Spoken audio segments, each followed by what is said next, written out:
আরেকটি প্রশ্ন করেছেন যে তাশাহুদের সময় যে শাহাদাত আঙ্গুল উঠানো নাড়ানো এ বিষয়ে উনি জানতে চেয়েছেন। ঠিক একই বিষয়, আসলে খুবই সূক্ষ্ম ছোট্ট মাসআলা, মানে এটি মুস্তাহাবও নয়, মানে ওলামায়ে কেরাম কেউ কেউ ইস্তেহবাব বলেছেন, মানে এমন একটি বিষয় এ নিয়ে ইখতিলাফ করার বিষয় নেই। 5টি কওল রয়েছে, 5টি অভিমত রয়েছে। সুতরাং রাসূলুল্লাহ সাল্লাল্লাহু আলাইহি ওয়াসাল্লামের হাদিস যেটি সাহেল রাদিয়াল্লাহু আনহু বর্ণনা করেছেন, হাদিস থেকে বোঝা যাচ্ছে রাসূলুল্লাহ সাল্লাল্লাহু আলাইহি ওয়াসাল্লাম তাশাহুদের সময় আঙ্গুল উঠাতেন এবং রাসূলুল্লাহ সাল্লাল্লাহু আলাইহি ওয়াসাল্লাম আঙ্গুল রাখতেন এমনভাবে যে 53 হয়। এই 53 হচ্ছে এই ধরনের রিং করে এটা রিং করে আঙ্গুল, মানে শাহাদাত আঙ্গুলকে খাড়া রাখতেন। 53 বলা হয় থাকে, এটাকে 53 ইশারা করা হয় থাকে আরবি ভাষায় এই ধরনের।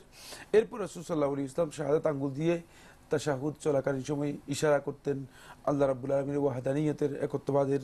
সুতরাং এটা যদি কেউ করেন তিনি সুন্নাতের অনুসরণ করলেন। কেউ কেউ বলেন যে তাশাহুদ পড়ার সময় যখন আল্লাহর নাম আসবে তখন এটা করা দোয়ার সময়, আবার কেউ কেউ সারাক্ষণই এটা করেন। ইশারা করেন। এগুলো বৈচিত্র্য, যেগুলো এগুলো খুব বেশি খুব বড় বিষয় নয়। এই নিয়ে বোধহয় আমাদের ইখতিলাফ না করে